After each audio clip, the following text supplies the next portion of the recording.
Good evening, everyone, and welcome to our regular board meeting of Tuesday, April the 3rd, 2018. Please be advised that this meeting is video and audio recorded. We will ask our student trustee, Anna Maria, to lead us in prayer. Thank you, Anna Maria. Thank you. In the name of the Father, and the Son, and the Holy Spirit. Amen. O God, your Son remained with his disciples after his resurrection, teaching them to love all people as neighbors. As his disciples in this age, we offer our prayers on behalf of the universe, in which we are privileged to live, and our neighbors with whom we share it. A reading from the Gospel of John. On the evening of the first day of the week, when the disciples were together, Jesus came and stood among them and said, "Peace be with you." After he said this, he showed them his hands and his side.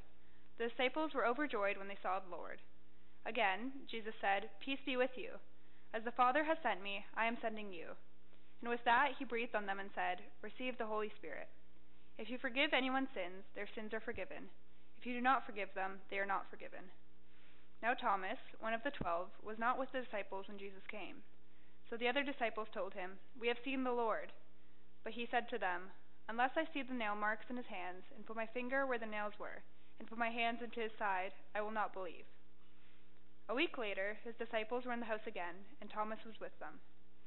Though the doors were locked, Jesus came and stood among them and said, "Peace be with you." Then he said to Thomas, "Put your finger here, see my hands. Reach out your hand and put it in my side. Stop doubting and believe." Thomas said to him, "My Lord and my God." Then Jesus told him, "Because you have seen me, you have believed. Blessed are those who have not seen and yet have believed." Jesus performed many other signs in the presence of his disciples, which are not recorded in this book. But these are written that you may believe that Jesus is the Messiah, Son of God, and that by believing you may have life in his name. O God of the Last Supper, God of the cross, and God of the empty tomb, we come before you now and we pause. We inhale the scent of snow-white Easter lilies. We see the rain as it falls in veils and sheets of April showers, and we listen. Holy Week has passed, but how we long to live by the marvelous story we have heard. Let us remain ever beside you at the table of the Last Supper. Show us who is hungry, and give us the courage to offer them bread from your table. Show us who is thirsty, and give us the strength to lift up the cup of your love. Most of us, show us how to linger at the table, serving others, doing all that we do in remembrance of you, and the way you were when you walked this earth. We lift these simple, limited words up to you. Amen.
Thank you very much, Anna Maria, and welcome to all who are here with us this evening. I would ask Vice Chair Marai to read the information that was received in camera. There were no motions adopted in camera. The following information was received in camera. Retirements: Karen Hutchings, retiring effective April 27, 2018. Janice Fiamelli and Mark Mellinson, retiring effective June 30th, 2018. Special education consultants: Claudia Bowman, Karen McCarthy, and Lisa Vaca, appointed as special education consultants effective September 1st, 2018, for a period of up to 3 years with a possibility of a 1-year extension. Curriculum Consultant Generalist: Joanne Kenny, appointed as Curriculum Consultant Generalist effective September 1st, 2018, for a period of up to 3 years with a possibility of a 1-year extension.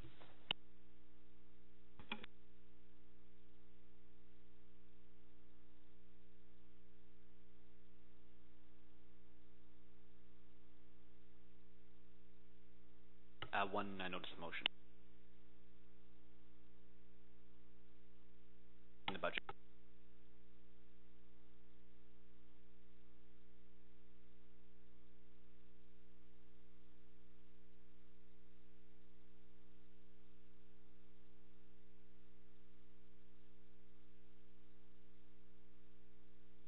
Sorry, can I have a mover, please, to approve the agenda?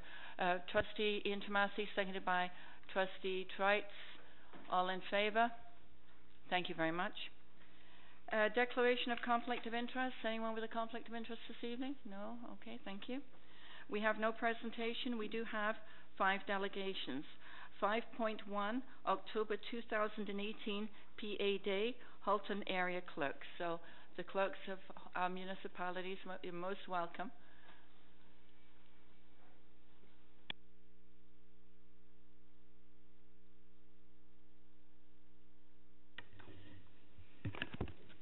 Thank you. Thank you. My name is Danielle Manton. I'm the Manager of Committee and Election Services for the City of Burlington. I'm joined here this evening by Suzanne Jones, the Town Clerk from Halton Hills, Troy McHarg, the Town Clerk from Milton. Oakville could not join us here this evening. We are here tonight on behalf of the municipalities of Halton Region. Each year, prior to the municipal election, the clerks from each municipality correspond with the school boards to consider making the municipal election day a professional activity day.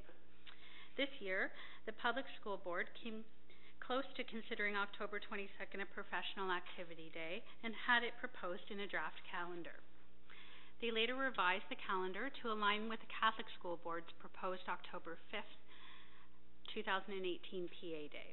On March 21st, 2018, the Halton area clerks delegated to the public school board trustee requesting that they reconsider their decision and make October 22nd, 2018 a PA Day. The public school board trustees deferred their decision until tomorrow, April 4th, 2018. We appear before you tonight to propose that the Halton Catholic School Board reconsider the October 5th date in the proposed 2018-19 calendar and change it to October 22nd, 2018. We understand that both school boards align PA days for student transportation reasons and that there are costs associated with this, and we are respectful of that.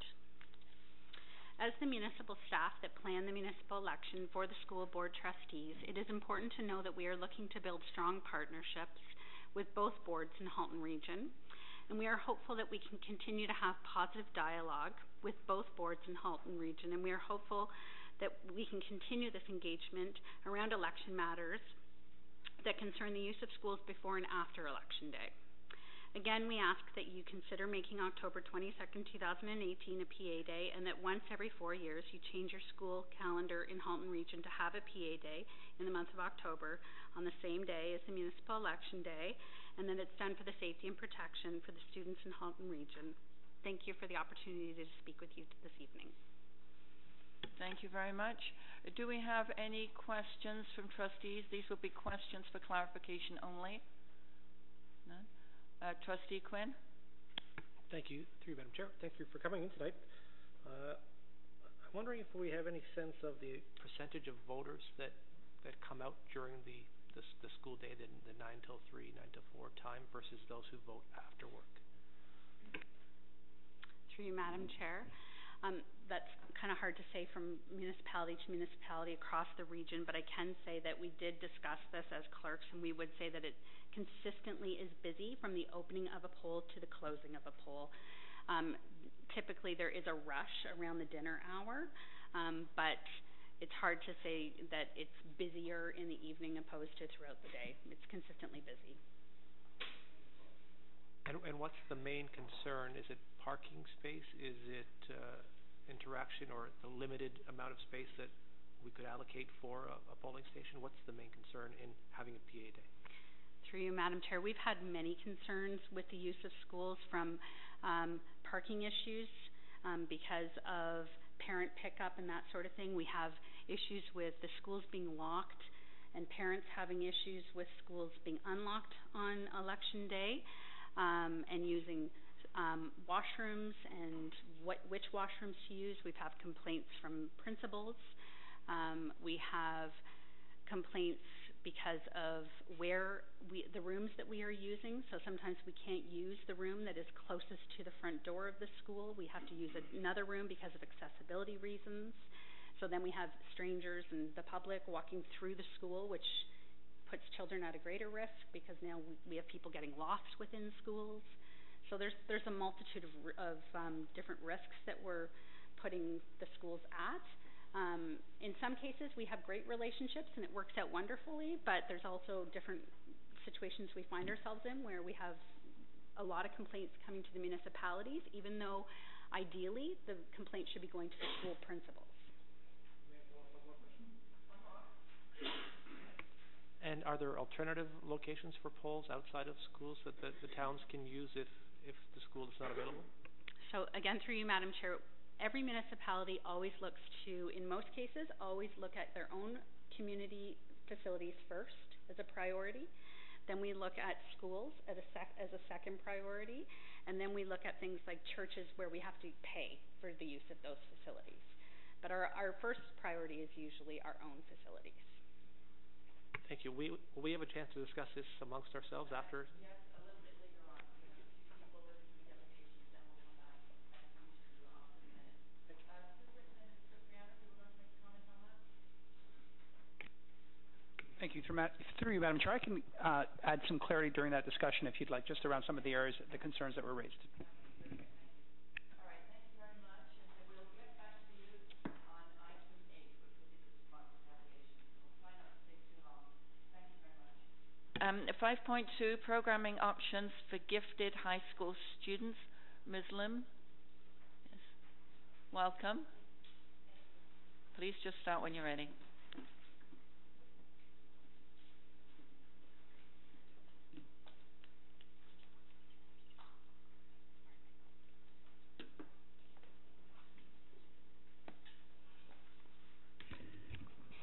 Thank you.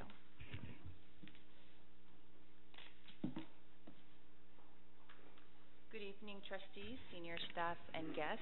My name is Jessica Lim, and I am a mother of 2 children attending St. Mary's and St. Andrew's schools. I am also a proud graduate of the Halton Catholic system who deeply value Catholic education. I'm here to speak on behalf of gifted students and their parents tonight, not only as a mother, but as a Catholic educator.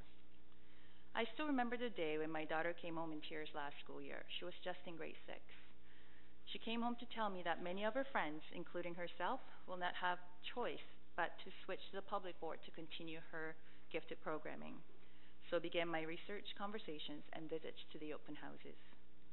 Soon I realized how disadvantaged the current Halton Catholic District School Board's gifted students are when it comes to secondary school education. I found out that Dufferin Peel's Special Education Department budgets for transportation of gifted students to the IB program, as well as any related fees. I also found out that the Halton Public offers cluster courses leading to AP for gifted students at several schools within their jurisdiction. These findings led to my original query to the Superintendent of Special Education back in November, requesting transportation to access the AP or IB programs in order to continue and to have suitable enrichment opportunities within already existing programs. However, my request was quickly declined with an explanation from Mr. Brown on grounds that AP and IB are neither spec ed programs or placements. Such a response prompted me to ask the board to consider creating a cluster program like that of the HDSB. Mr. Brown then acknowledged my subsequent request for cluster classes as a request for a congregated class. As you can see in the next slide, clustered and congregated are two very different settings. My reason for requesting clustered or AP program was because it's an already existing program where clustering was naturally occurring, and several other boards already follow this model. While waiting for the study to be completed, however, I did take upon Mr. Brown's recommendation to connect with the Family of School Special Education Consultant, as well as a principal and cert from Loyola School to see how else gifted learners' needs can be met in the academic stream. However, my concern for my daughter and possibly many other gifted students continued, as the list of enrichment opportunities provided to me was not classroom embedded. So here are the examples of enrichment. Such extracurricular activities, contests, community, or scholarship nominations can be accessed by all capable learners at any given school. I do understand the importance of opportunities beyond the classroom walls for student development. However, what continued to concern me was that there won't be any clustering of like-minded peers to work together in an enriched classroom setting. Both Ms. Pickett and Mrs. Hubbard also mentioned academic stream being rigorous enough for students and the availability of the cert to collaborate with the classroom teacher to differentiate the curriculum as individual needs arise. As an experienced regular classroom, special education classroom, and resource teacher of 17 years myself, I know firsthand what differentiation really entails. There are many factors that alter the degree of outcome as a result of such pedagogy. For gifted learners especially, true differentiation can only occur when all of the following factors are met: teacher training, skills, outlook, like-minded peers, critical thinking, and common interest. Differentiating for one child in a regular academic stream with extra assignments is not what I'm advocating for. I want my child to be in a cluster group with like-minded peers where they will explore, investigate, and collaborate together. On March 7th, I was informed of the superintendent's bias summary that there's no need or interest for cluster classes and that gifted students are not privileged to the provision of transportation. However, there are many holes and flaws which must be revisited to truly comprehend the lack of programming for our gifted high school students. Mr. Brell mentioned discussing successes and challenges with the Halton Public Board. However, his summary only focused on the challenges and limits of timetabling and flexibility. He totally neglected to share any evidence of success or the reason behind why the cluster program, AP, or IB programming continue to be provided in many other boards. In fact, if such programming is so inconvenient for the students or not necessary, why is Halton Public opening their 5th location in Southern Halton alone? Please see Appendix A for the details of the board report for M.M. Robinson, scheduled to open September 2020. The point I want to make is that high school gifted programs are offered in other boards as enough students continue to value these options. Mr. Brown mentioned prioritizing student voice as the reason behind his survey of current gifted high school students, and I really thank him for taking the time to do so. However, it did not include the voice of the grade 7 or 8 students, which I had recommended. Not only that, the survey also included misleading questions, as shown on the next slide. These questions are very confusing as students may not have understood the nature or the distinction of the programs. As well, these questions make it sound like students must travel outside of their school of enrollment to access programs.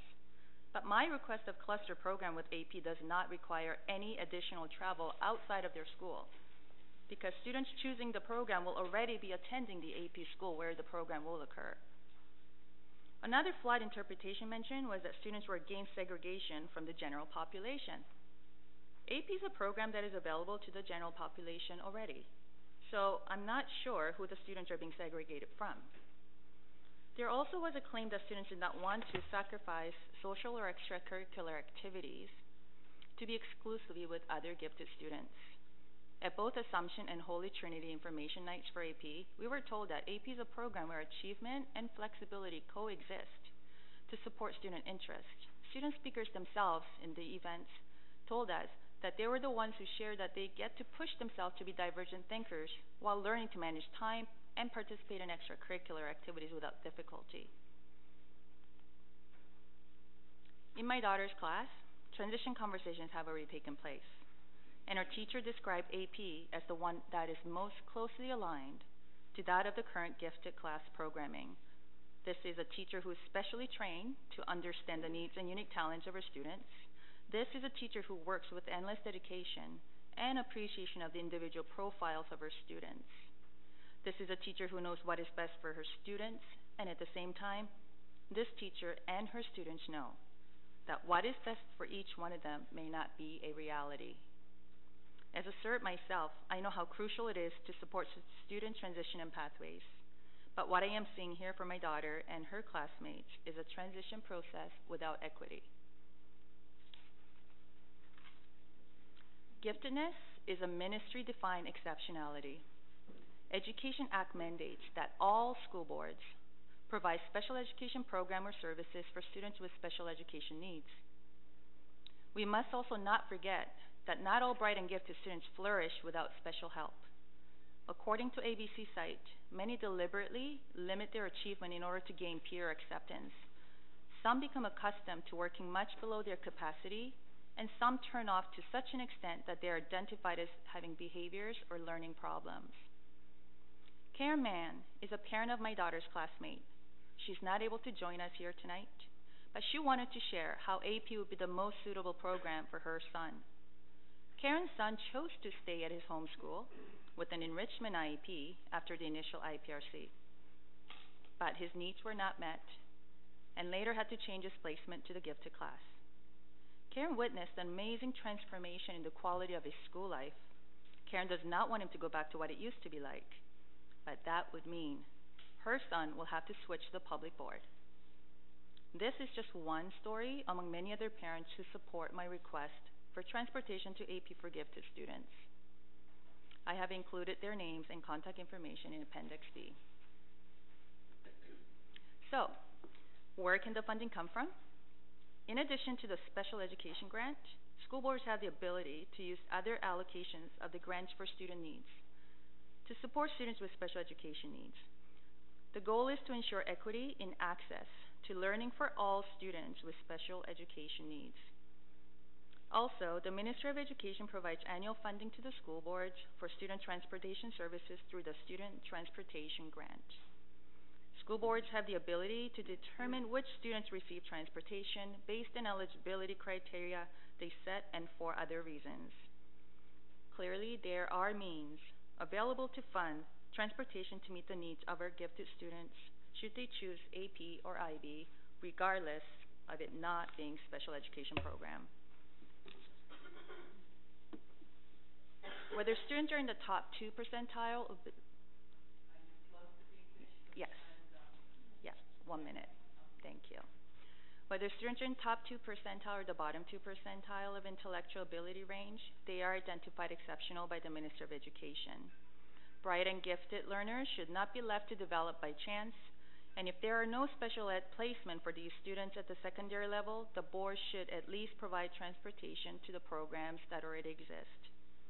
They have the right to choose a program to best reach their potential without having to forego of Catholic education, a unique gift that we have been given from God that is already at risk and under threat as the only publicly funded religious school system. I ask that a survey be done to complete transportation cost estimate using the current grade 7-8 geographical data in relation to the existing AP/IB schools. And I sincerely ask, as a mother, as a teacher, and as a Catholic educator, that you don't deny these students to their rights to Catholic education as exceptional students. Thank you.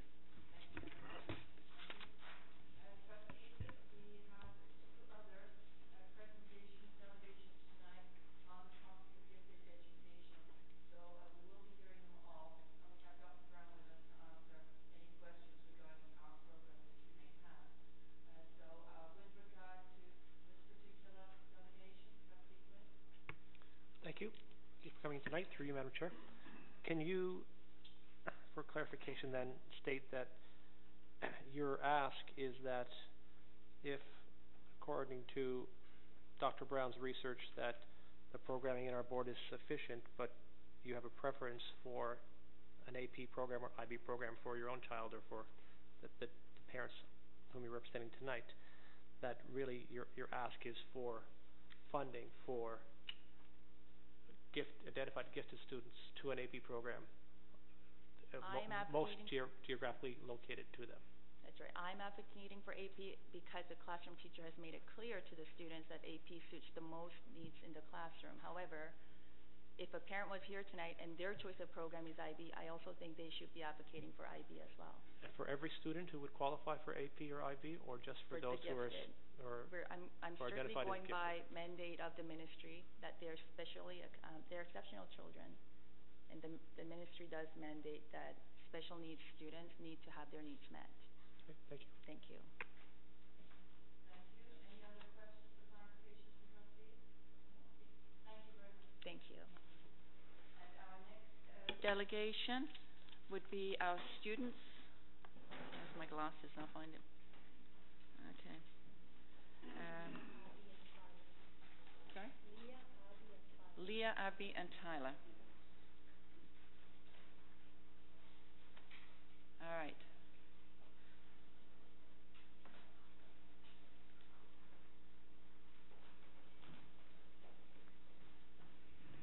So, which one's Leah? Me. Leah, Abby, and Tyler in the middle. Okay. Hi, Tyler. Thank you. All right. So, begin whenever you're ready.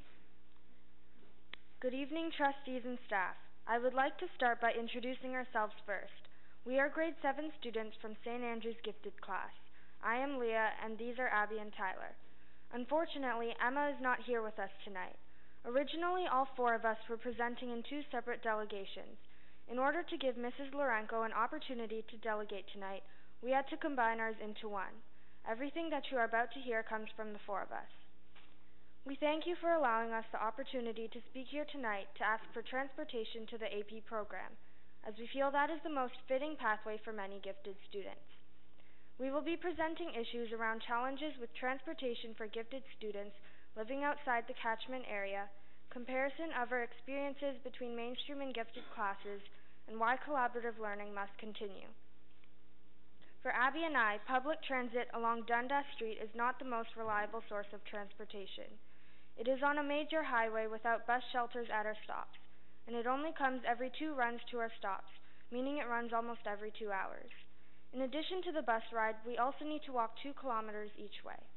For Emma and other students who live south of QEW, the only access to the AP program would be taking 2 buses by transferring at Oakville GO Station for a total travel time of 1 hour and 40 minutes each way.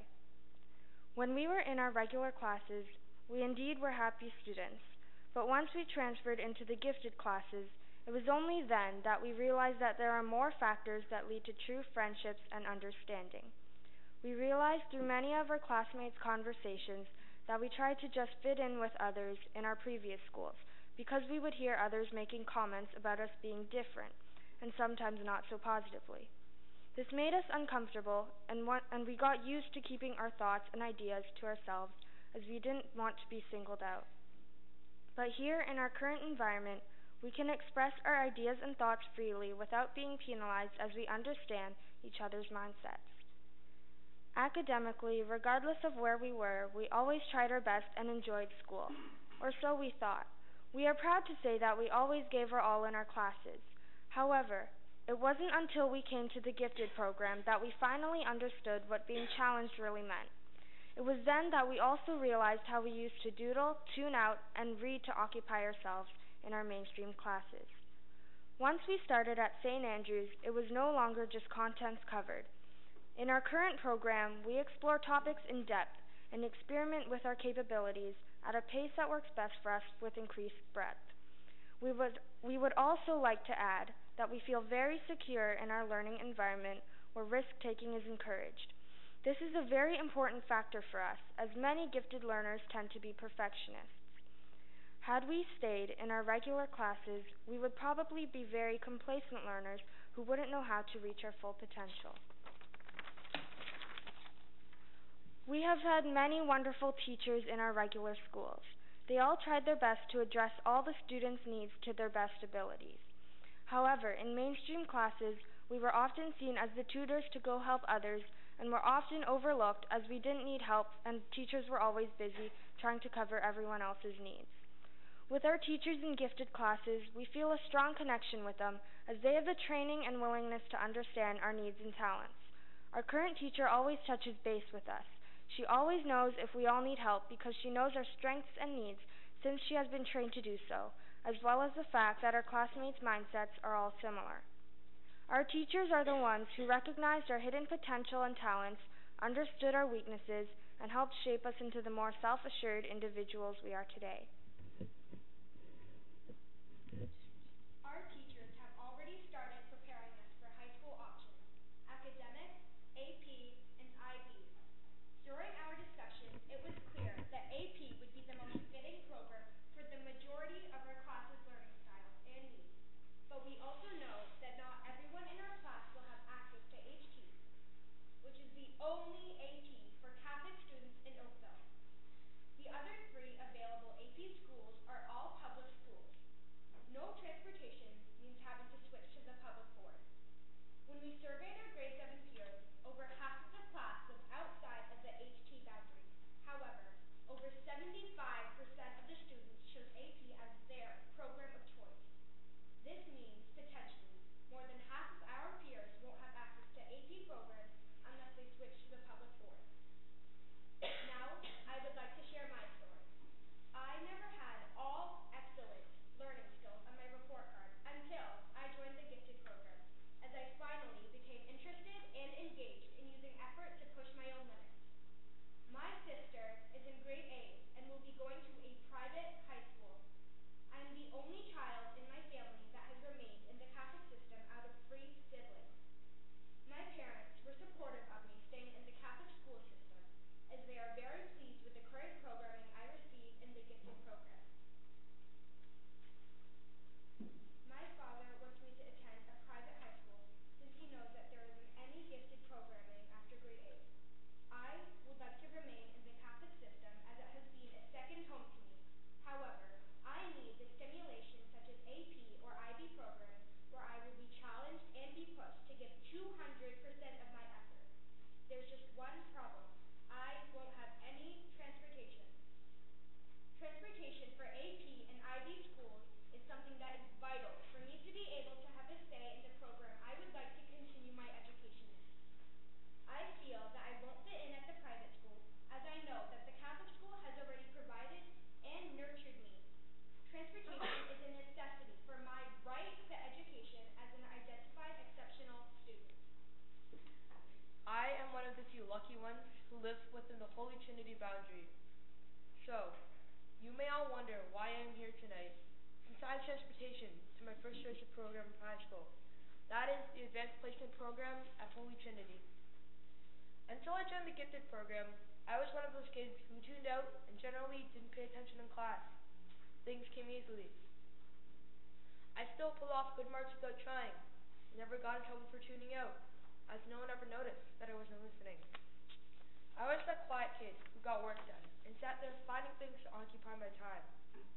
I also had trouble fitting in because I was quiet and didn't find anyone who had similar interests with me.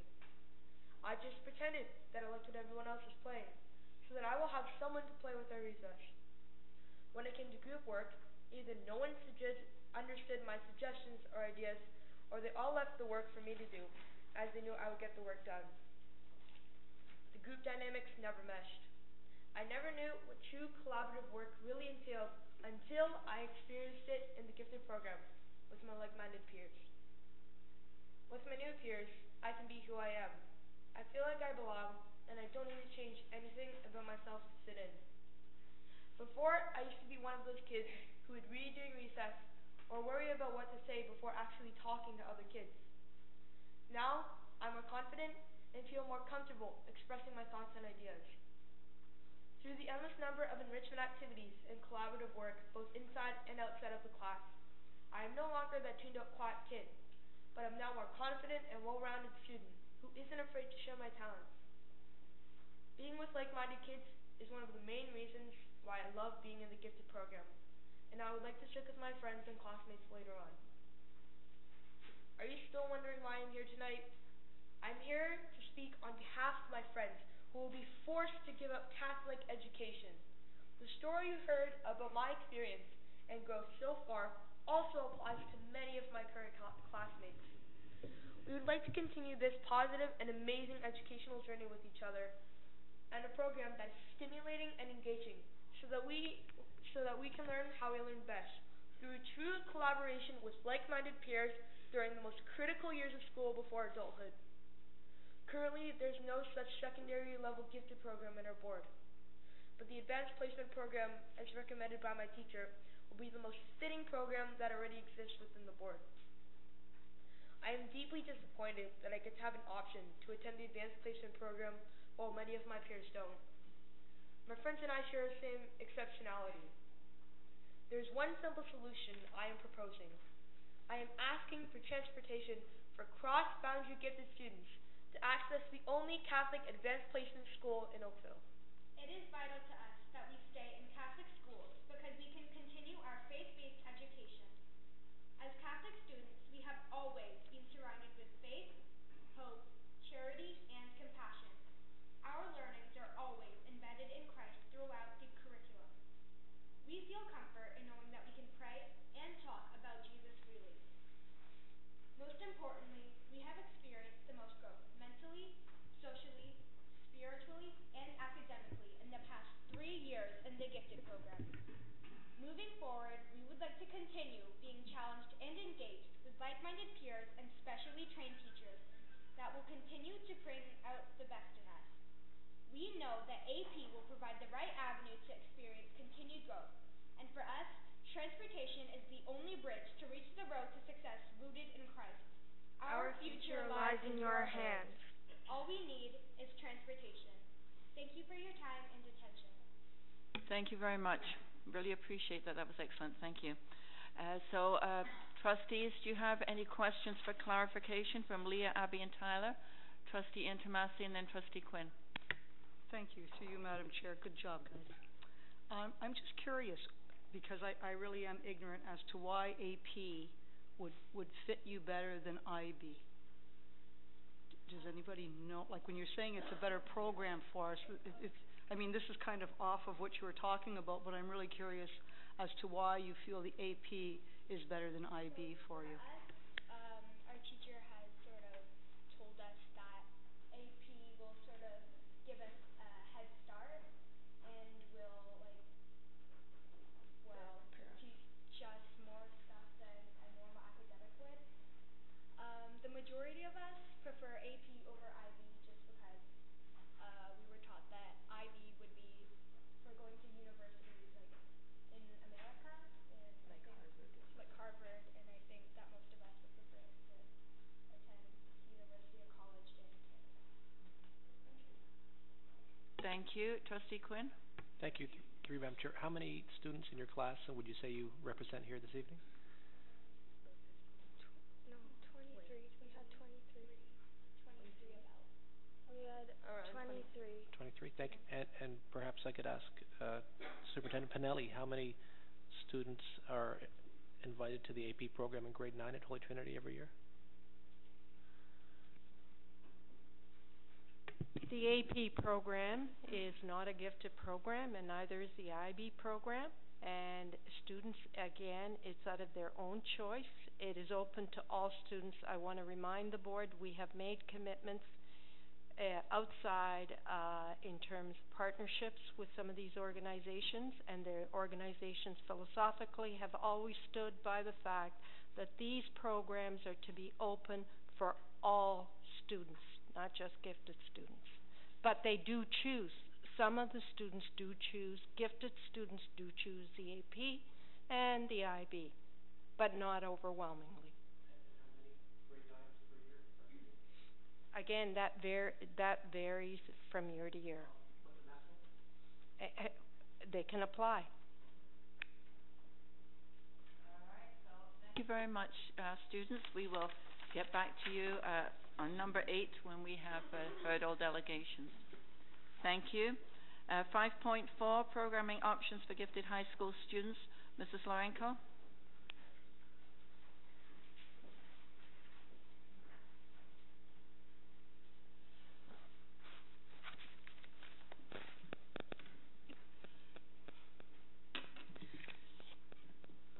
evening, Madam Chair, trustees, senior staff, and guests. I don't think I need much of an introduction to most of you, but I'd like to tell you some things you may not know about me. I'm the mother of a gifted child, soon to be a graduate of Halton Catholic. It was through ABC Ontario, the Association for Bright Children, that I learned about giftedness and what that meant in terms of programming in school, not through the school system, despite my son clearly showing signs of giftedness since kindergarten. Eventually, I became the ABC representative, representing gifted students on the board's Special Education Advisory Committee, SEAC. I took on a wider advocacy role because I wanted to help make the education journey easier for others. And that's why I'm delegating before you today.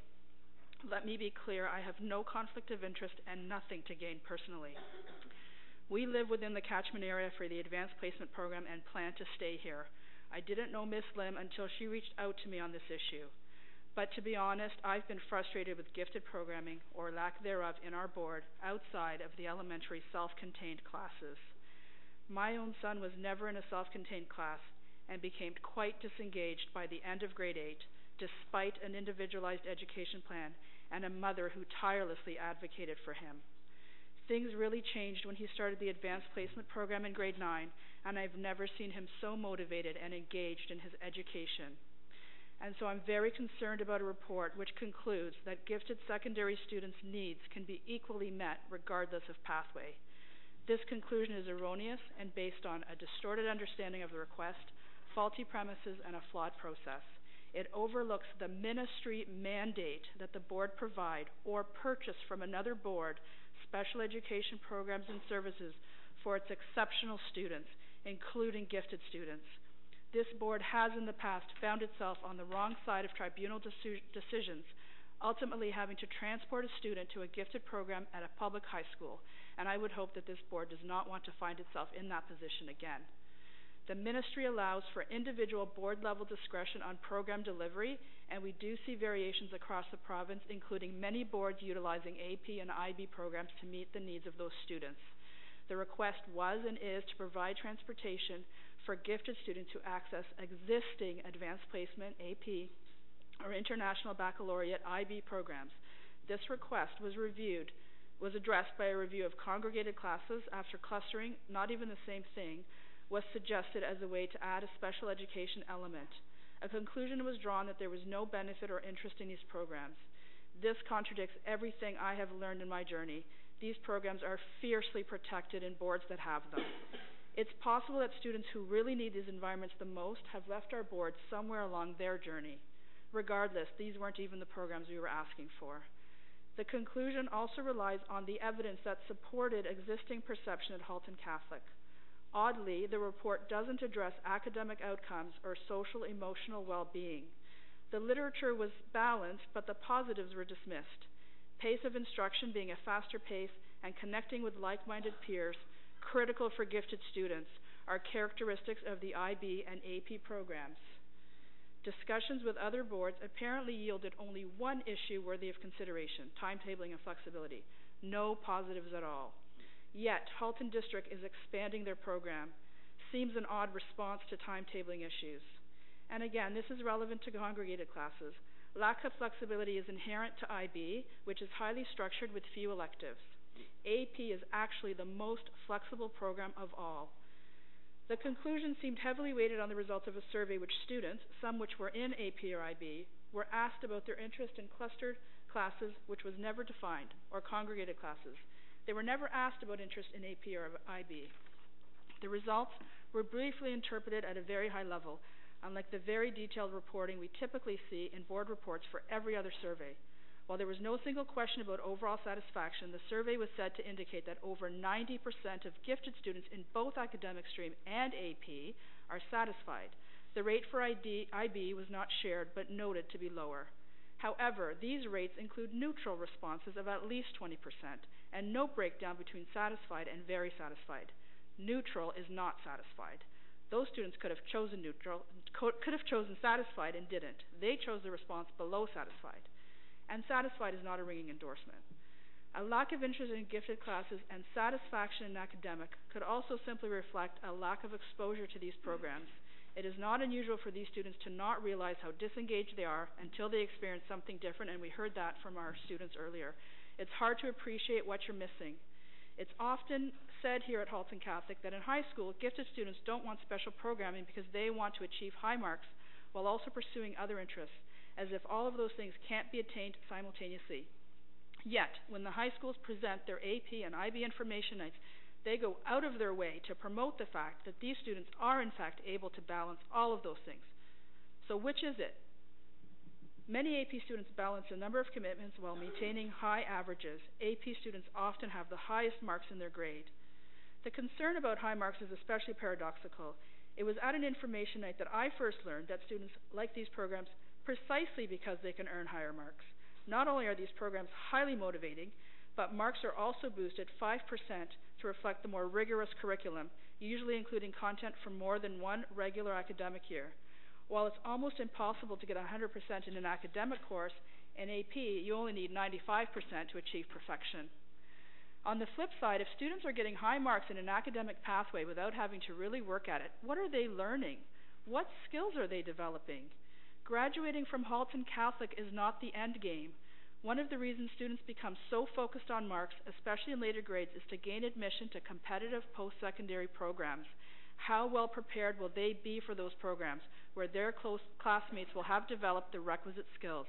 Are we really doing them a favor by letting them get easy marks?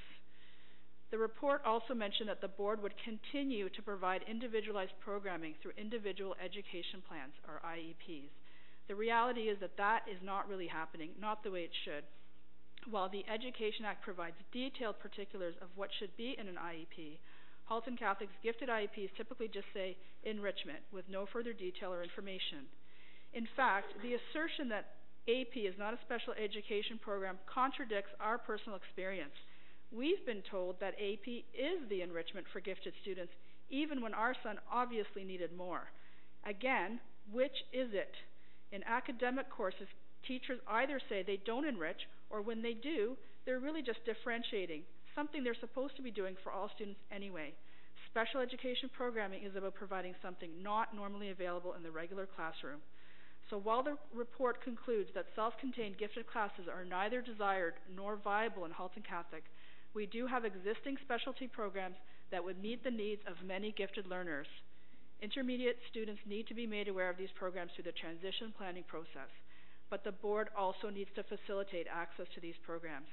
Expanding at least one program to each of our high schools would be an ideal strategic plan benefiting all students. But gifted students need access to these programs now, and transportation seems to be the only barrier.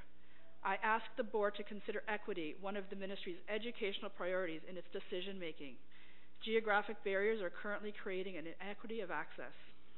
Transportation is funded for both optional French programs in elementary. Optional programs. Appropriate gifted programming is a ministry mandate. Just last year, the board approved an additional 2 years of transportation funding for grandfathered Holy Family / St. Thomas Aquinas students.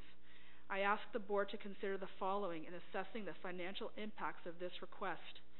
This would apply only to gifted students who choose AP or IB and live outside of the catchment areas. In Burlington, for example, there may only be 4 grade 8 gifted students currently outside of the catchment. Last year's motion to approve grandfather transportation revealed the cost of one bus to be $48,000 for the entire year. The numbers are not likely high enough to require a full bus, and there are other options such as taxis or taxi vans. Even at an upper limit of $48,000 per municipality, the total cost would be roughly $150,000 per year, which is 0.0375%, not 3.75%, but less than 1/25th of 1% of the board's $400 million budget, and that is a conservative estimate. Gifted are the second largest group of exceptional students. How much spec ed funding is currently spent on incremental gifted costs, and a gifted classroom teacher is not an incremental cost. Special education funding is enveloped. The ministry does provide each board with discretion as to how we'll allocate the funding, and again, some boards are using it for AP and IB, and there are other funding sources available. The Ontario government recently announced additional spec ed funding to reduce assessment wait times, something previously identified as a budget priority. These funds could instead be used to address gifted programming, where there is a much wider gap in Halton Catholic to other boards. The board has a ministry mandate to provide appropriate programming to all gifted students. The board also has a responsibility to ensure equity in all of its decisions. Facilitating access to existing, appropriate programs by providing transportation is a practical, viable, and a fiscally reasonable solution. Maria, are you almost done? I'm done. Thank you. Well done. I know. That's okay. Thank you. Thank you very much. Any questions for Mrs. Lorenko? Trustee Danko. Thank you, Chair Rabenda, to Mrs. Lorenko. So to clarify, what exactly are you asking the board to do? Is it to reorganize the program and to add more locations and to add transportation to those? Is that my understanding correctly? My ideal solution would be eventually as a board to have these programs, like to have at least one program in each high school. And that's not just for gifted students, that's for all of our learners, because they're excellent programs. And we are going out of our way to promote them to public board students and private school students, et cetera. They're excellent programs. In the short term, my recommendation would be that gifted students, because they do have a ministry-defined exceptionality that we're required to meet, that they be provided to transportation to the closest school currently providing one of those programs. I'm not asking the programs to move at all. I would love to see them gradually be rolled out across the district, but in the meantime that gifted students would have that opportunity. And not all gifted students will choose it. Those programs aren't appropriate for all gifted students either, but they are appropriate to many, and so that would kind of be my, if I could strategically plan, that's what I would do. Chair Rabenda, just one follow-up to the Treasurer. Is the delegates' estimate of the cost of transportation reasonably in the ballpark, the figures that were given? Thank you, Madam Chair. If we look at the current gifted population that is attending, potentially need at least one bus per region and taxis, it will be in excess of 200,000. However, if transportation is provided, that isn't a reasonable estimate. Well, for gifted that are currently in the system, there are not as many. If transportation is provided, chances are there will be more and additional buses. Absolutely. And some municipalities will need up to 3 and 4 buses.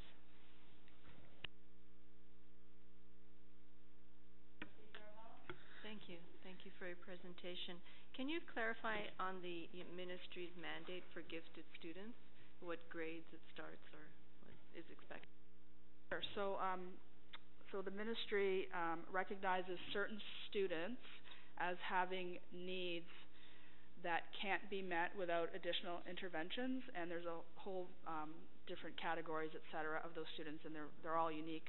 And even within each profile, each student is unique. But so giftedness falls within the category of intellectual.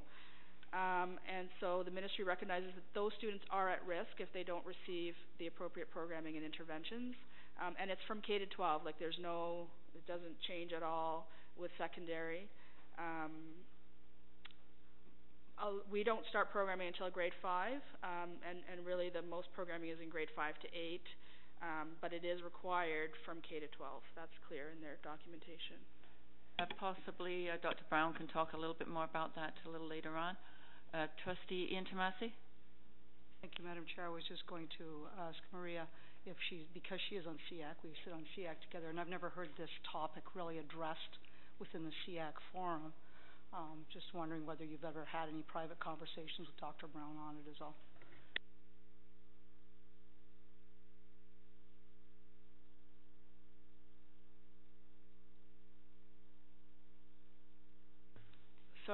So I agree this is a bit of an unconventional way, and I was disappointed to not have more opportunity to contribute in the process. I did ask to be involved. So it started with Ms. Lim making a request, and I thought it was a great idea for all gifted students. It's actually easier to come here and talk for 10 minutes than to get an item on the agenda at SEAC. But we did have a budgeting priority agenda item recently, and I did request this as a budgeting priority, but it was really dismissed before we had a chance to talk about it as a committee. And then I followed up with the superintendent. We followed up back and forth by email. The final response that I got was that it was not within his purview as spec ed, which I don't agree with, but that it was a decision that the board could make. So here I am asking the board. Okay, yes, go ahead. We'll just at some point get some clarification from Dr. Brown on it. Sure. Well, we come back to the discussion and response maybe. Unless, is it a quick question because we have other delegates waiting? You want to answer that quickly, Brandon, or no? About the process? Yes, maybe it's too lengthy for you. In terms of why it didn't come to SEAC first, I mean, we did present this at the last SEAC meeting. Mrs. Lorenko wasn't there. She had another obligation, but we did present the survey results, and we talked about it as a group, and it was discussed with SEAC at that time, and certainly shared with follow-up as well. Thank you. So we'll move on. Pardon me? A couple of, I'm sorry? It was mentioned that it would be needed 3 to 4 school buses per municipality. So is that like a full 3 or 4 school buses to transport? We wouldn't know. It would depend upon the students, and we can't discuss that right now. Because that was the answer that was. I don't know. Go ahead if you feel you can. Madam Chair, if we're looking at AP and IB, which again they're not special education programs and they're not funded for special education, we can allocate special education funding towards it. So I just want to make that clear. They're optional programming. So we're looking at if we were to transport everyone in those particular programs, the cost is in excess of $100,000 currently. Okay, so if you're looking at that, depending on where the students are, you may need more than one bus, or you may need a lot of different taxis. At minimum, you would need probably one bus per municipality for gifted students. But again, their programs open to all students. So okay, I want to clarify we're only something. talking about transporting a piece of them. We're not asking for transportation for all AP and IB students, and the point is they're not spec ed programs. The ministry provides a lot of flexibility into how boards can meet those needs and spend those funds, and there is a mandate to provide programming for those students. So we're asking for transportation as a way to meet those students' needs. It doesn't mean the busing would have to be provided to the other students. I think that's where people are getting confused here. Thank you. We'll have to move on because under policy, the questions are only for clarification, and they're of the candidate, the delegate. And we do have 2 students waiting. Hi there. Come on up. Julia and Ben from Christ the King Catholic Secondary School in Halton Hills. You may remember Julia and Ben.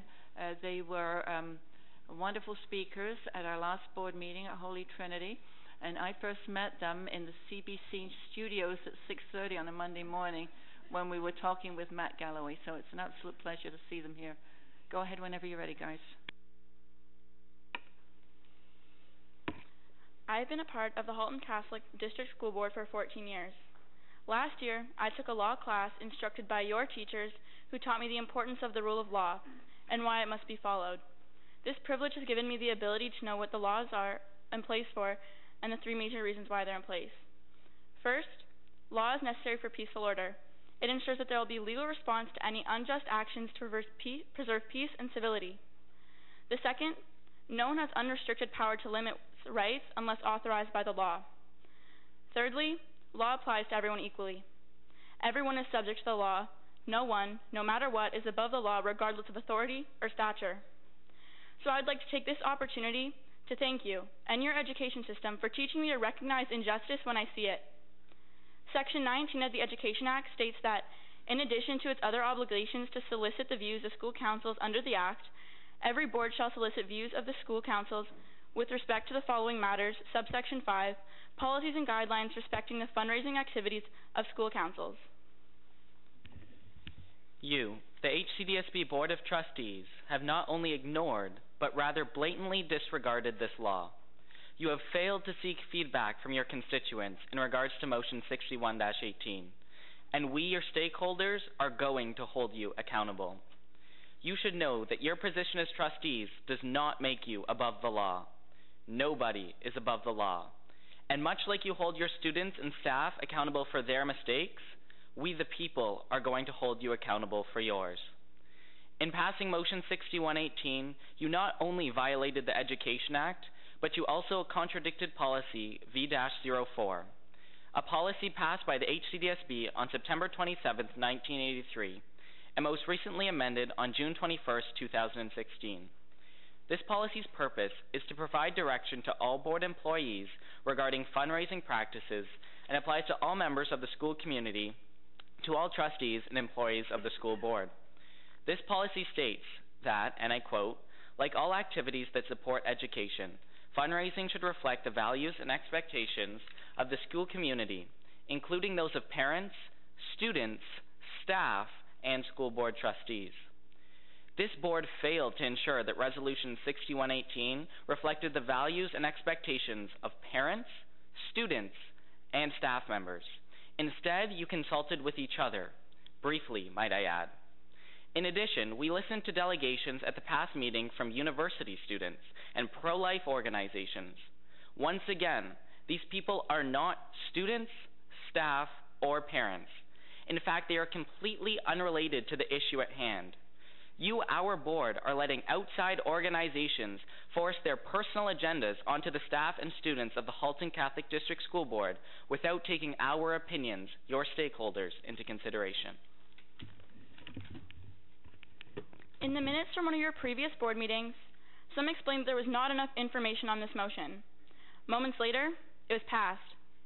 Seeing as the only information you really wanted me to know at the last board meeting was the statistics of aborted fetuses, allow me to shed some light on some other statistics that were failed to be mentioned. When discussing the Canadian Cancer Society alone, there were approximately 103,000 men in Canada diagnosed with cancer in 2017, and 42,600 lost their battle. Again in 2017, approximately 103,200 Canadian women were diagnosed with cancer, and 38,200 did not survive. Each day, 505 Canadians will be diagnosed with cancer, and every day 221 Canadians will be defeated by cancer, which unfortunately makes it easy to understand that cancer is currently the leading cause of death in Canada. I then took a look at the latest edition of the Sick Kids Facts and Figures. Did you know that on average 95% of all the available beds in Sick Kids Hospital are filled with sick children each day? That they take 15,000 annual admissions. That their clinic sees over 200,000 patients each year, along with 74,346 ER visits, 301,997 children who arrive by ambulance, and 12,415 children who have lied on the operating table. In 2009, Ashley Logan had just turned 2 years old when her liver failed. After receiving a life-saving transplant from Sick Kids Hospital, the Logan family created the Ashley's Angels Foundation, devoted to the education and care surrounding transplants. After receiving over $1 million, Ashley proudly said, "I go to Sick Kids to stay healthy." We must stop using one epidemic to justify another. Each is important. Each life matters. I wish you could have seen the excitement on my face on my 16th birthday when I finally received my organ donation form in the mail. I wish you could have seen the joy on my face as I agreed to donate my corneas and every organ available to donate once my soul leaves this earth. That kind of joy, knowing that when you pass, your life will eternally impact another's, that you may be someone's miracle, is a joy that is irreplaceable. Although no matter what you do or say, you cannot stop abortion worldwide, in this nation, or in your own community, you can assure that that small life, taken far too soon, will live on, in a mother's tears of gratitude, in a small child's heart, and in the eyes of God. His or her life will have meaning and a purpose far more gracious and selfless than imaginable. In the most recent annual report from Sick Kids Hospital, they share a quote I believe we all should consider. Unrestricted giving, unrestricted impact. The more we give to all those in need, the bigger impact we as a Catholic community and children of God can have. Look at what you have done over the past few weeks. You have violated the Education Act. You disregarded and contradicted Policy V-04. You have caused one of the most highly regarded charitable organizations in the world, Me to We, to no longer want to affiliate themselves with the Halton Catholic District School Board.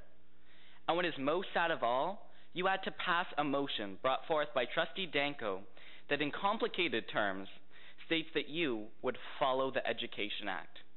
Think about that for a moment.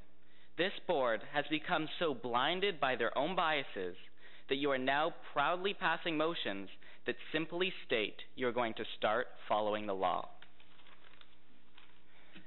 At the last meeting, we were assured that we, the students, would be given a platform to submit feedback. We have not. I cannot speak to all parents, but mine have yet to be consulted.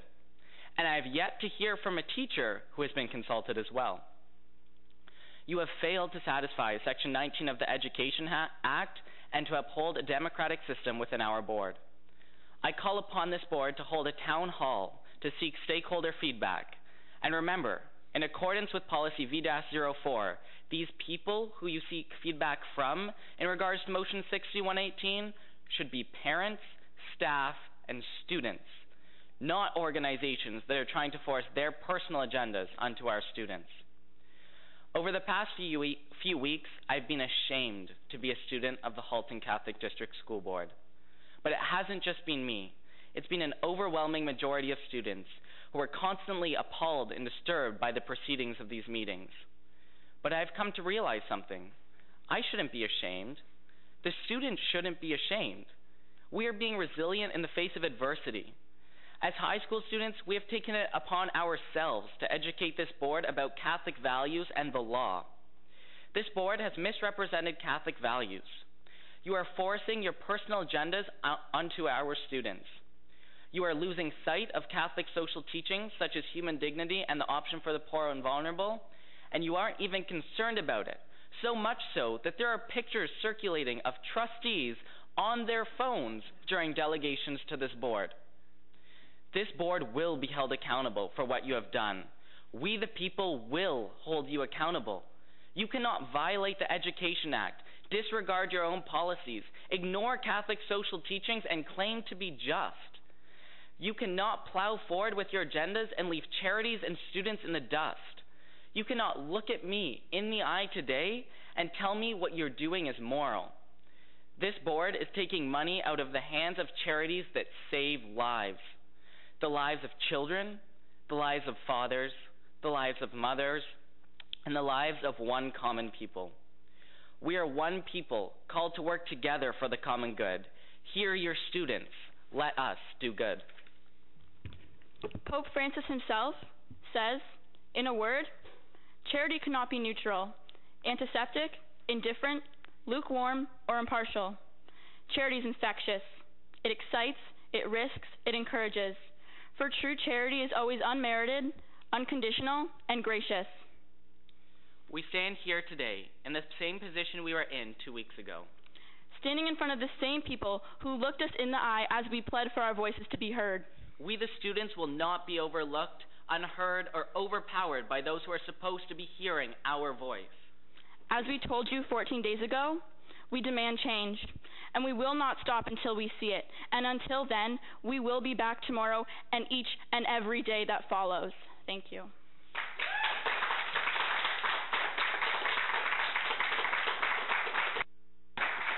Thank you. Thank you very much, Julie and Ben. Thank you. Any questions for our speakers? Trustee Carabella. Thank you. Thank you for coming, and I did enjoy speaking with you after the last meeting.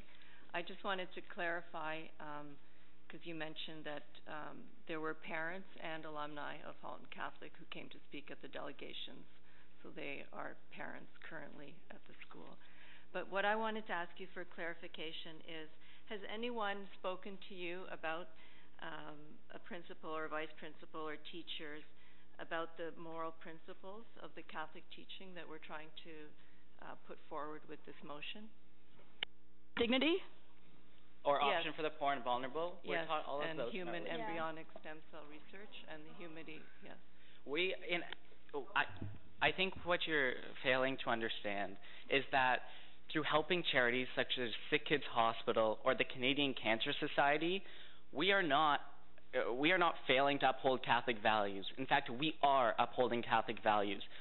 If you want to talk about Catholic social teachings, how about human dignity, option for the poor and vulnerable? We're called to love everyone unconditionally, not just those who are deemed to be more Catholic by this board. Thank you. The questions from the trustees are for clarification purposes. Any other questions? No? No? Okay, thank you very much, Julie and Ben. Excellent, as always. Good to see you. Thank you very much. We will now go into our minutes for a few minutes. And then we will come back in a few minutes and talk about the response to the delegations. So, trustees, can I ask you to draw your attention to 6.1, minutes of the March 20th, 2018, regular board meeting. Do I have a mover? The number 6.1, the minutes. Trustee Trites and Trustee Michael, seconding. Any questions to the minutes? Yes, go ahead. I just wanted to add to the minutes at the end of 8.2 that I did try to speak to the motion twice, and I was denied to speak to the motion by the chair. 8.2. What page are you on? It's just after. What page of the minutes, please? Okay.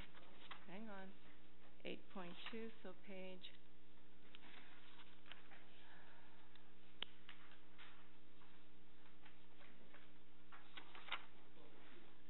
Page 42. 42, 43. Hold on. It was at the end of the meeting, just before we adjourned, and I wanted to speak to the motion, but was denied. Was that when you wanted to speak to the audience? No, it was to the motion. I don't remember.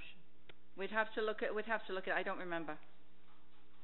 There wouldn't be any reason why I would not let you do it. So I don't understand. We would have to look at it and find out what it was.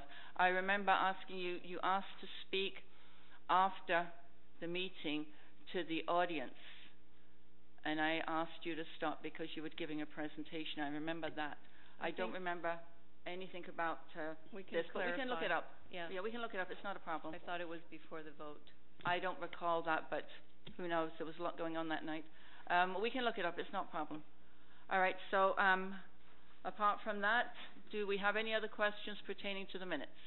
Okay. We've got a mover and a seconder. All in favor? Yes. Madam Chair, if I may, are we going to push these minutes to the next meeting just so we can get clarification? Well, it doesn't make any difference. We can pass it and then make the correction, or else we can push it to the next meeting. It makes no difference to me. Yeah, I think we should... Page 42, she said? I don't know what that's about.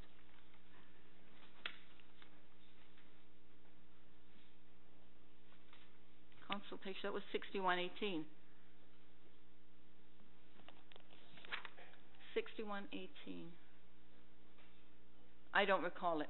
So if you, okay, we can either move it and pass it and do the correction, put that in that she asked to speak twice and I didn't let her, though I don't have any recollection of that. I do recall not letting you speak later on when you started to give a presentation. Yes, I do recall that. So we can approve it. So I'm going to ask, since we've got a mover and a seconder, I'm going to ask all in favor, and if it's not in favor, then it will be moved to the next meeting. Trustee Intomasi, did you have something? Okay, so all in favor of approving the minutes now, please. 1, 2, 3. Okay, so they'll be moved to the next meeting, and we'll get that clarification. Take the negative vote. Okay. Opposed to moving the minutes right now. The negative vote. Trustee Quinn, Trustee Danko, Vice Chair Marai, Trustee Trites, and Trustee Carabella. Okay? All right? So we'll move on now. Okay. Now, where are we? We are back to the summary of outstanding items from previous meetings. That's page 56. I don't think there's any questions to that. Now we go to 8.1, response to the delegations. In accordance with policy 1-06, delegation to the board, trustees may move a motion to 1. Make a decision on the presentation at the same meeting. 2. Refer the matter to a future meeting. 3. Request a staff report on the matter to be considered at a future meeting. Or 4. Receive as information. This evening we have had delegations regarding 3 separate subjects and therefore will respond separately to them. So we are going to do, I open the floor up for any trustee motions regarding the October PA Day. October PA Day, that's the one we're talking about first. Trustee Quinn? Thank you. Through Madam Chair, I'd like to move that our board discuss this item right now and perhaps act on it right now. You have a motion? As I just stated, motion to discuss it now and hopefully act on it with an action item. All right, I thought you were going to carry on. Okay, that's fine. Seconder? Yeah, I'll second that. Okay. Any questions to that basically we resolve this matter right now? Discuss it and resolve it right now. Trustee Intomasi? Yes, through you, Madam Chair, I'd like a report perhaps from Camilla Cipriano, who is looking after a calendar. Okay. I'd like some background information on what's doable, what's not doable, and how it's going to impact us if we make the change. Okay. Superintendent Cipriano? Sure, thank you. Through you, Madam Chair, I was going to update the board verbally. Yes. We haven't carried it. I had a motion and a seconder. We're going to vote to do that. You did. And then we can continue this conversation. Yes.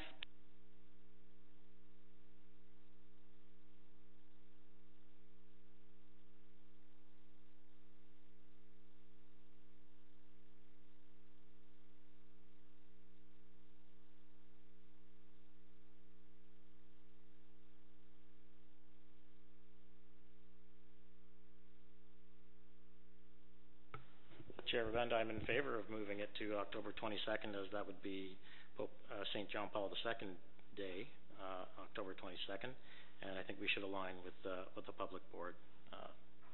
So I would support moving changing the calendar to October 22nd. Okay. We're not quite sure what the public board is doing right now. Okay, we'd have to check on that because they may well be doing a survey. I don't know. All right. So that's fine. So you're in favor of that. Okay, anyone else? I just don't understand why we can't hear from Superintendent Camilo right now. There are a couple of things going on here. First of all, Trustee Quinn asked if we could discuss it right now, and that was the motion. All right? Before we start discussing it, we've got to agree on the fact that we want to discuss it now. Trustee Danko seconded that, and is now talking a little bit about it, but basically I just want to vote to say, do I want to do it now or not? That's all I want. A yes or no. That's all I want. I'm trying not to be rude to you, because just a yes or a no. You want to discuss it now or you don't want to discuss it now? Okay, Trustee Quinn. Yes, in favor. Trustee Anna Maria. Trustee Rowe. In favor. Trustee Christina. In favor. Trustee Danko, got you. Vice Chair Murray. In favor. Trustee Trites. Trustee Michael. In favor. Trustee Intomasi. In favor. Trustee Ingrid. In favor. Trustee Carabella. In favor. Okay, so now we're all happy discussing it now. Now, Trustee Danko, do you want to repeat that, or because we going to have a report from a brief report, verbal report from Superintendent Cipriano. So you've given us your Thank opinion. you for recognizing me, Chair Rabenda. We can proceed with Superintendent Cipriano's background. Thank you, Madam Chair. So just a bit of a background. Our October 5th in this year, our Friday before Thanksgiving, has been historically a PA Day that we've observed in our school board for at least 20 plus years since I've been with the school board, and thankfully our coterminous board has joined us in this date. In our board, that day has been our Faith Day, where our staffs have celebrated adult faith formation in their locations. This year, we did get the request from municipalities to consider moving our October PA Day to October 22nd. That letter communication was was communicated with our calendar committee stakeholder group, which included all of our union partners, principal groups in both elementary and secondary, parents from CPIC, transportation. We considered that, and we've had that request in the past by different organizations, whether they be municipal, federal, or provincial elections, and we've considered it, and it's always been a challenge for us because of our historical connection to the Friday before Thanksgiving. My equivalent in the Halton District School Board called me, and we discussed this most recent delegation, and they were open to once again changing if that was the will of our board. What we decided with the Halton District School Board was to reach out to all principals as well as all school councils in both the public and Catholic schools, and this is only elementary, of course, to ask just 3 questions around their views to moving the PA day, and also ask them questions around what they felt about some of the concerns that were raised tonight at the delegation, what was raised at the public school district delegation around safety. I can tell you anecdotally, in my experiences as a principal in 2 different schools that have had elections, and I think we have 6 former elementary principals on the senior staff, we've never had the concerns around safety. We do have security in the building during election times. Everything is clearly marked out with respect to washrooms where people are voting. But once again, there might be others that feel differently, so we are asking for this information, to gather this information so we can provide you a little bit more evidence one way or the other to make that decision.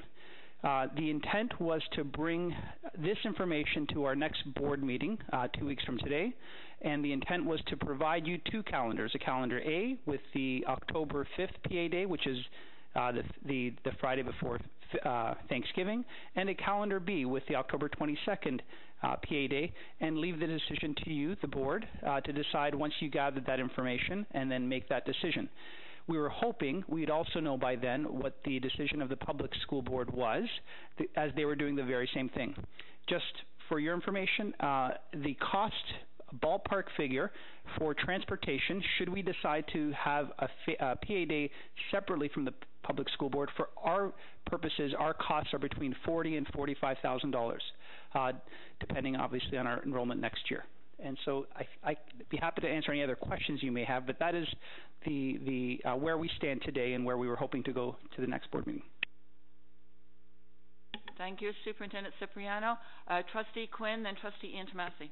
Thank you, Madam Chair. Through you to the Superintendent, do you foresee our board not being able to accommodate the town's requests for the use of schools on the municipal election day in October? Thank you. Through Madam Chair. No, we've always accommodated their request for all of our locations. Again, our schools have been very accommodating. As a principal, I can speak to my own experiences. It's communicated through staff, through parents, with signage around the building. The proper doors are open, and we hire security, once again, to make sure that the entrances for any members of the community that are voting are accessible to them, and once again, parking spaces has always been a challenge for sure, but the issues around security and safety have never really been something that we've thought as being critical. Thank you. Trustee Intomasi. To you, Madam Chair, my thought is we should perhaps let Superintendent Cipriano finish his task and get the information from our school board and get the information from our coterminous board and make a joint decision.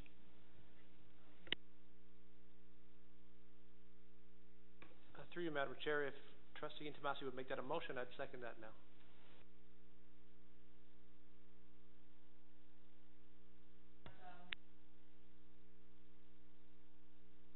Through you, Madam Chair, just a quick question. Like, time is of the essence. We need to decide this quickly, no? Okay. Thank you. Sorry, I was just repeating what we do have a deadline, and it is May 1st to submit to the ministry. That cannot be extended. Correct. So we do have that time, so I'd like to make a motion to have the information brought back in a report at our next board meeting. I'm not sure of the date, and make a decision then.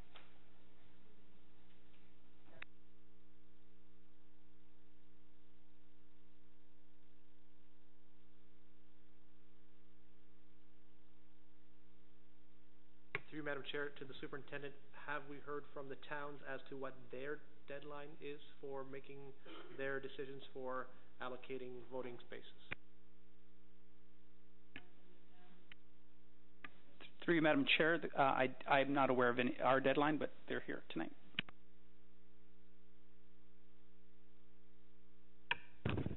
Thank you. Through you, Madam Chair, we've already allocated all of our spaces and we're already using your schools.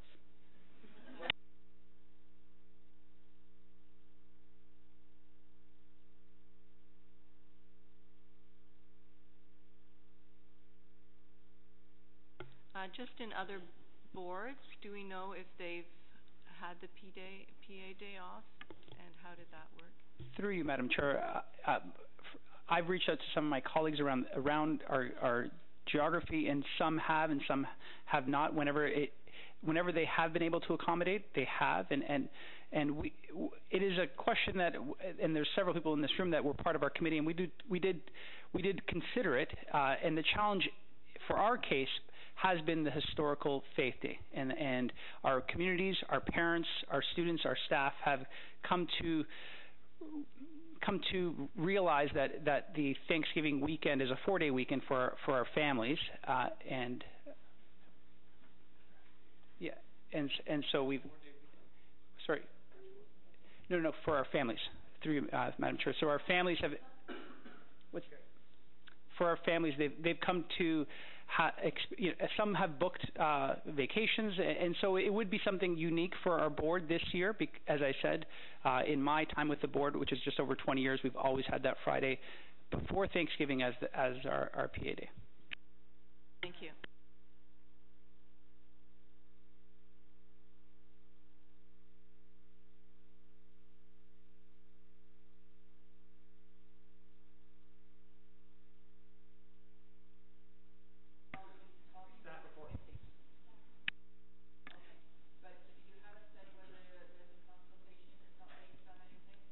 Through you, Madam Chair, the consultation is somewhat of a limited consultation. It's only with our school councils, entire school councils, and our principals. I will add that data information to the action report. It will be part of the action report. The action report will have 2 calendars and 2 motions, one to adopt calendar A, which will be with one PA day, the October 5th, and one will be option B with the October 22nd. That way everything is in a package for you, and you can make a decision that evening. School councils and principals, correct. Madam Chair, other than the date, moving from October 5th to the 22nd, what else would be in the report?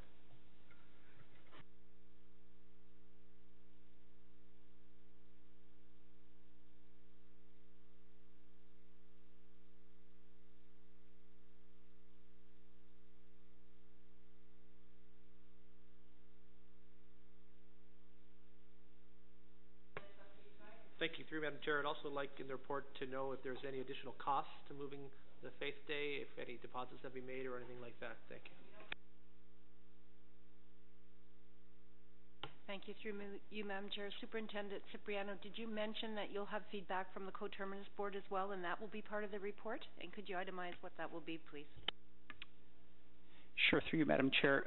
Just for clarity, are you asking to share their feedback from their principals and families, or just the decisions that they've reached at that time? Whatever is applicable, and you know best. Yeah. Sure. Thank you.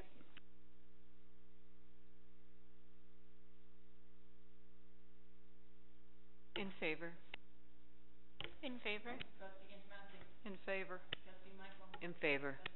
In favor. In favor. In favor. In favor. In favor. In favor. In favor.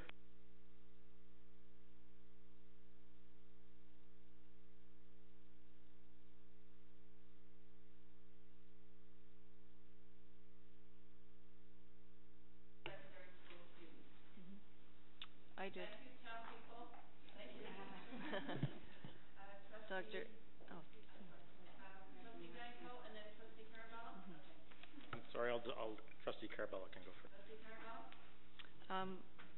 I did want to move for a staff report as to the estimated number of identified gifted students who would request transportation for the AP or IB programming outside their catchment area, and the cost of the transportation based on the most efficient means of providing same. So we're only going to bus the gifted students, that's what you're saying, right? That's what you want? Yeah. Okay, all right. A seconder? That is a motion? Yes, seconder? Trustee Trice, okay, it's on the table for discussion. Trustee Inspirante? Thank you, through you, Madam Chair. And I appreciate that the gifted they would like to have their transportation. But if we're going to talk about equity, is how are we going to deal with all the other students who are in the program who we've denied transportation to? I would like to see a full report from Dr. Brown as to some of the things that were said this evening, and also how we are going to address the equity there and what that's going to cost us, because I know, we give it to gifted, and that's fine, and we're probably entitled to give them something different, but if the program, if AP and IB are for everybody, then it's for everybody. So we can't, then it's almost reverse discrimination, where we're not giving it to the people who are already there and are looking to go there. So we would have to do a full workup, I would think, on costs and what the impact, et cetera, would be. Okay, well, Trustee Carvalho was asked for that, so that kind of information would also be incorporated into the report, Dr. Brown? Sure, I'm prepared to speak to anything this evening, or I can bring it back on the 17th. Sure. Maybe 2 weeks, is that good enough? Ample. Through you, Madam Chair, I'm hoping we could add some additional information on the potential for increasing our AP programs throughout our high schools in Halton, and what perhaps the current plan is to do that, and what if that could be sped up with the resources we have, the teachers available, and things like that.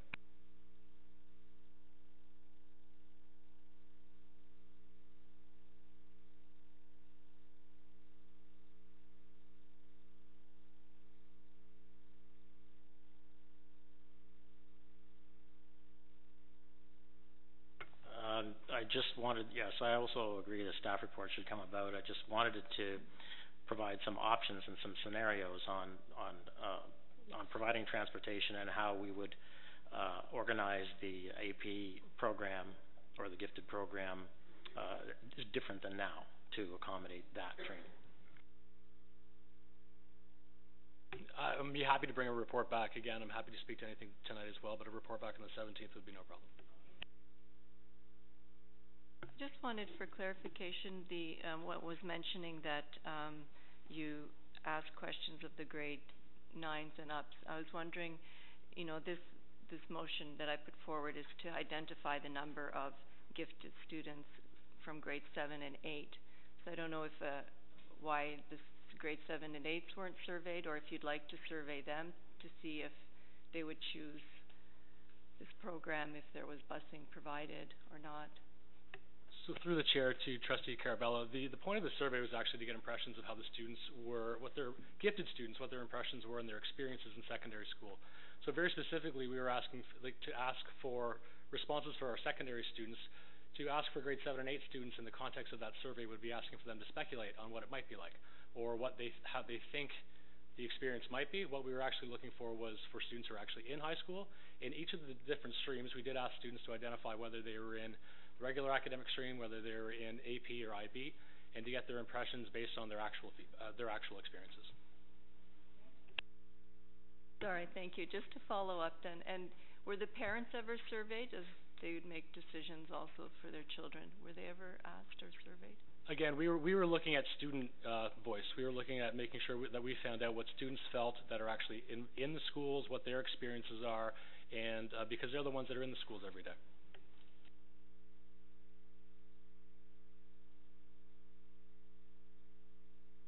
Just for clarification, Madam Chair, we're asking for a report from staff that includes all the points that were brought up. I'm in favor. Thank you.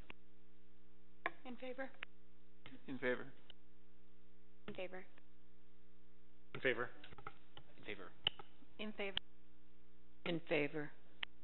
In favor. In favor. In favor.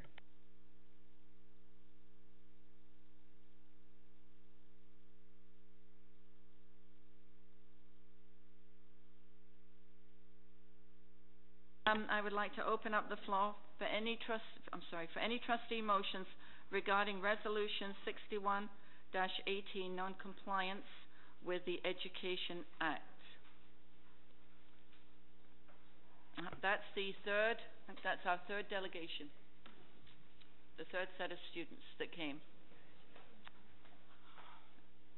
I'm sorry, I misunderstood. Okay. Trustee Carabella? I would move that we receive it as information. All right, receive it as information. Guys, you've seen this before. I explained that to you at the board meeting we had at the school, so you know what that means. Seconder? Trustee Trites? Okay. Any discussion on that? Okay. Trustee Rowe? Thank you, Madam Chair. I just wanted to make it clear to the delegation that that we have already moved to have this sent to policy, so that that will be coming once it goes through policy for a chance for feedback. Yes, it has. It has. Okay. All right. So, all in favor, please let me know. Trustee Carabella? In favor. Trustee Ingrid? Opposed. Trustee Intomasi? Opposed. Trustee Michael? Opposed. Trustee Trites? In favor. Vice Chair Murray? In favor. Trustee Danko? In favor. Trustee Christina? Opposed. Trustee Rowe? Opposed. Trustee Anna Maria? Opposed. Trustee Quinn? In favor. And I'm opposed. Thank you. Thank you very much, Julia and Ben. A safe trip home. Thank you very much for coming. It's always a pleasure to see you. Thank you. All right. So now we are moving on. Business arising. We have done the response. So now, Trustee Intomasi? I'd like to address 8.2.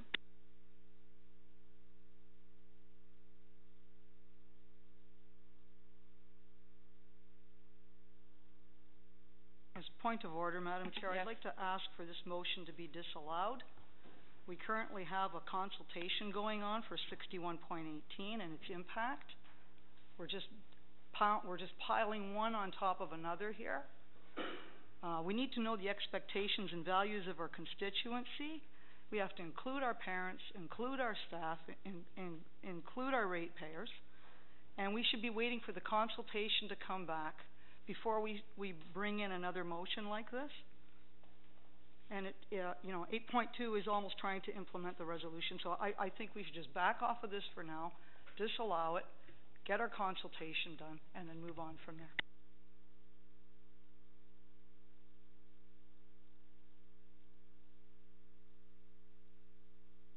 So I would disallow that, yes, I will. I will disallow that based on what we heard earlier this evening. Madam Chair? Yes. I would move to overrule your ruling on that. This is a duly moved motion. Plenty of notice has been given. With all due respect to my fellow trustee across the table, we have not had the debate on this motion yet. It's up for debate. I haven't even moved it yet, and we don't have a seconder. But I move that we overrule your ruling on this. I am appealing your decision. Your point of order. All right. I'm not accepting an appeal on this particular issue, and the reason I'm not accepting it is because we have been told multiple times that we're in violation of the Education Act. We have, last 2 meetings ago maybe, we had a motion that came to this table and it was passed, it was approved, and that motion was on consulting our stakeholders, going through the consultation process. And I remember it quite clearly because 5 trustees voted in favor of consulting the parents. Point of order, Madam Chair. No, excuse me. No. Excuse me, please. Still let me finish. All right? So basically, that's where we're at. We have that motion. The board passed a resolution saying that we were going to go out and clear this out with our parents and with our stakeholders and that we would talk to them. And now you're not even giving them the time to do that. So I'm not taking the appeal. I'm just saying that's it. I'm disallowing it and that's it and it's done. Madam Chair, I'm moving that we overrule that decision. I'm moving on. I'm not accepting an appeal. I'm not accepting a challenge. Our bylaws state that you cannot do that. Excuse me. You're overruling a I am not overruling that decision. We are leaving it as it is until the school I am not, this motion does not overrule that. Point of order, Madam Chair. So, I want to bring up the bylaws of the board, which we're governed by. No person governs this board individually. We are ruled by the bylaws. And 11.7 of the bylaws states, ruling of the chair. The ruling of the chair shall be final, subject only to an appeal of the ruling to the board or by a member without debate. There should have been no debate there on that. Such appeal, Trustee Danko's appeal, shall be voted upon, and a simple majority carries such a motion. So our bylaws state we must vote on if we're overturning your ruling, and a simple majority carries it. That's what our bylaws state. These are the governing this is the governing body of our organization, the governing rules. You are trying to overrule a resolution of the board. Madam Chair. Excuse me, one at a time. I'm allowed to say one point of order. at a time. I'm speaking to him. One at a time. You are overruling a resolution of the board. No, we're right now dealing with. Okay. We'll ask the parliamentarian. Go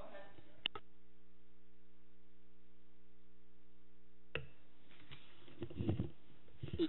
Yeah, Madam President, I understand that your parliamentary authority is also Robert's Rules of Order. So what the gentleman said, Trustee Marai, that on a point of order the chair can rule on it, but if there's an appeal from the decision of the chair under Robert's Rules of Order, which is part of, I believe, of your bylaws, and correct me if I'm wrong here, it does say that the chair can disallow the appeal for certain reasons, and I heard the members do speak to this, so in my opinion, what the chair did is correct. You, sir, in the past have said that the bylaws are primary to Robert's rules. That's what you've said in the past. Exactly. That's always true, but your bylaws are silent, and what happens after that? No, I'm sorry. And what happens after that is that the chair can disallow the appeal for certain reasons, and the point of order and what I heard from the chair are reasons that they are given for disallowing the appeal. Sorry, Madam Chair, it does not say that in the bylaws. What it states. We have a parliamentarian here. He makes his living as a parliamentarian. We're just going to go with that for now. All right, and that's the end of it. Now we are on. Madam Chair, point of order. The parliamentarian is not a duly elected member of this board, and he doesn't have a bias. And our bylaws take precedence. It clearly states in the bylaws that they take precedence over the rules of order. Madam Chair, I had a point of order. Yes, go ahead. You had the opportunity to change the agenda of this meeting at the beginning. You chose not to.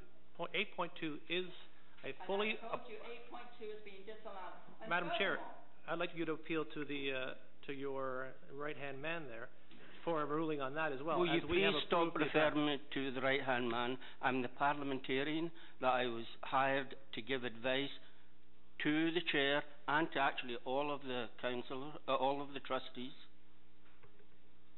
Well, then I will ask for the parliamentarian. It was quite demeaning what you just did. I see no name tag. I'm sorry that I offended you. I do not know your name, or I cannot recall it. And you are the man sitting on her right-hand side, so I apologize. I'm still looking for a ruling from the parliamentarian then on my point of order, as the agenda was approved by everyone here, and you had the opportunity to remove it at that time. Exactly. I have disallowed that. If you look at that... Point of order, Madam Chair. I was asking the parliamentarian for his ruling. So, first of all, the parliamentarian does not rule.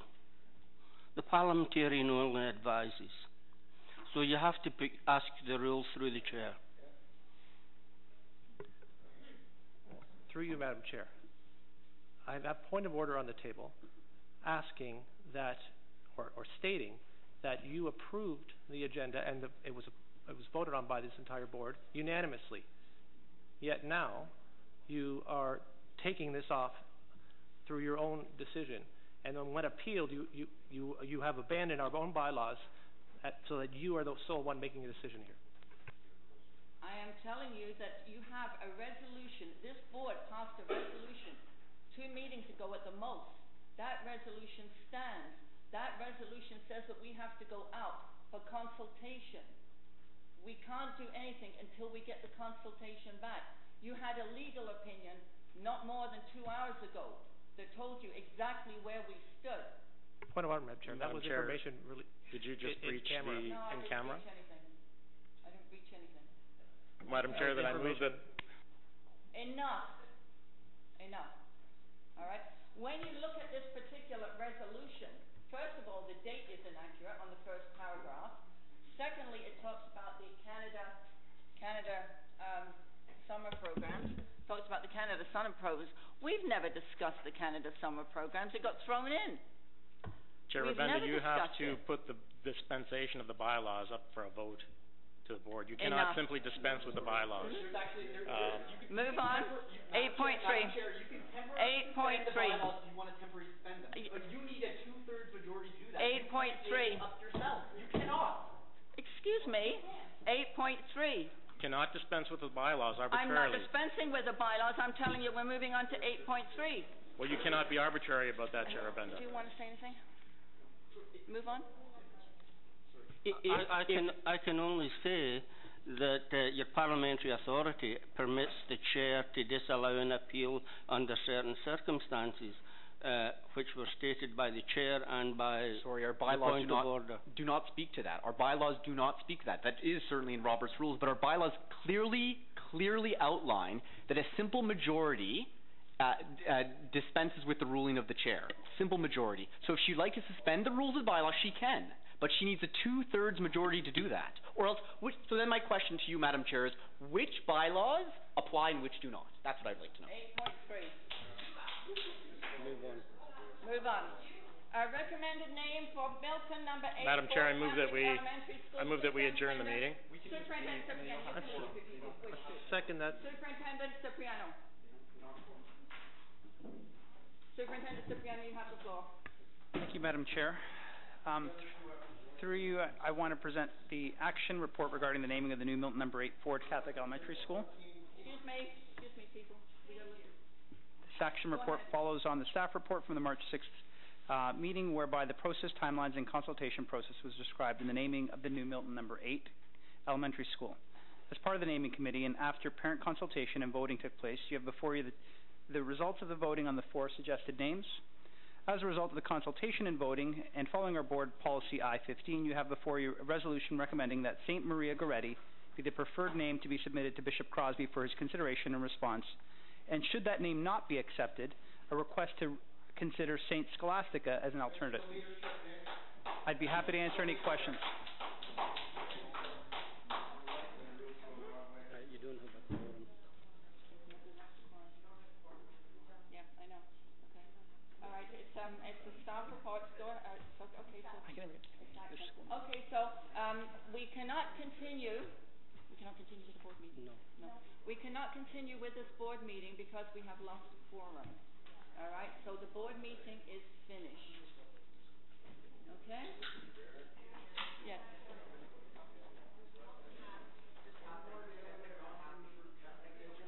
Because they've got the majority vote. All right, so we will close the meeting with a prayer. Okay? Okay, James, go ahead.